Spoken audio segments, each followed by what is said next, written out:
Welcome to the TMC Newsroom. My name is Rich Tehrani. Thanks for watching us today. We are at Cloud Expo 2011 and we are in Santa Clara, California. And on our program is Reza Malekzadeh. He is the VP of Marketing at Nimbula. Reza, welcome to the show. Thank you, Rich. It's great to be here. Likewise. So tell us about your company. So Nimbula is a startup company that was founded about 3 years ago by two gentlemen from South Africa originally. They were working at Amazon and stood up Amazon's Elastic Compute Cloud, and then later on left Amazon and started Nimbula. In that process, one of them moved from Cape Town over to Mountain View here. We raised some funding from US venture capitalists, and we've been growing happily since then. Very exciting. Now, about how big is the company?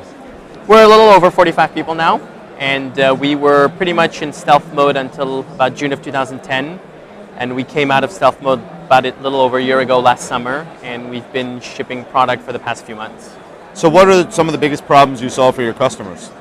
So what we solve is really the problem of having a very solid infrastructure as a service layer if you want to stand up your own public cloud service or a private cloud.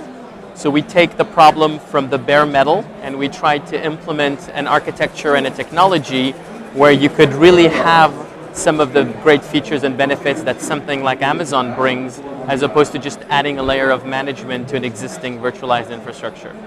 So competitively, who are some of the companies that you look at? So we look at some of the other startup companies in our field, like Cloud.com that was recently acquired by Citrix. Eucalyptus is another competitor of ours. Now, in terms of differentiation, what are some of the things that you bring to the table?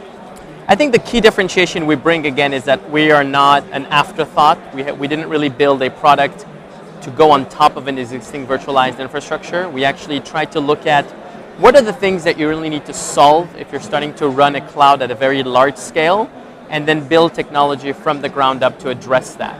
And you know, it's not just about having a fancy UI, it's actually about having underlying plumbing around networking, around security, around permissioning and identity that can actually scale to large numbers and allow you to run something Amazon style. Perfect. Now, in terms of trends that you're noticing in the market, how have things changed in the last couple of years? I think the amount of buzz and the amount of marketing around cloud has not changed. It's actually been growing increasingly. And it's pretty interesting to see the number of small companies doing cloud things and the number of large companies just slapping cloud on an existing product, which I think confuses the hell out of the market. Yes. So one of the things we've noticed is that customers truly have a need for education. And they all know that this cloud thing is happening, but they're not quite sure what. They're not quite sure what piece is interesting or important to them. And definitely, one size doesn't fit all. I don't think anyone can have a service or a technology to solve everyone's issues. So we've noticed basically an increased need for proper education so that people can realize what is it they actually need. Great. So other than what we just discussed, what else is next?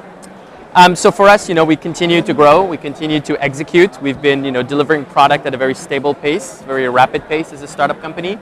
So we're going to keep our focus there and keep our focus on addressing the customers for whom we can actually solve a problem, as opposed to just trying to, be cloud for everyone. Awesome. Thanks for being on the program. This was great. Thank you, Rich. Thank you.